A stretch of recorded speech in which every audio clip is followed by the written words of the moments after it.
ایک ہی مسلمان کے لیے جنت میں جانے کی کم سے کم کیا شرائط ہے؟ ایک جملے میں اس کا جواب یہ ہے کہ امریکہ میں جو امن، سکون، دولت اس کو حاصل ہے، اس پر امریکہ کبھی کبھی شکریہ ادا کر لیا کرے۔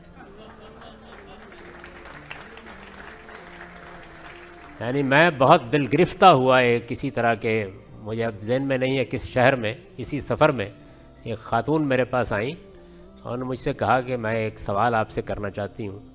تو میں نے کہا فرمائیے۔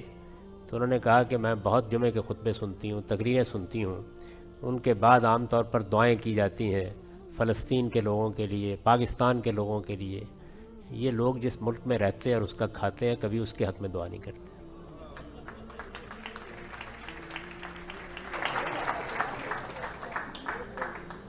اور یہ آپ کے پیغمبر کی تعلیم ہے۔ آپ نے فرمایا ہے من لم یشکر الناس لم یشکر اللہ، جو لوگوں کا شکر گزار نہیں ہوتا وہ اللہ کا شکر گزار بھی نہیں ہو سکتا۔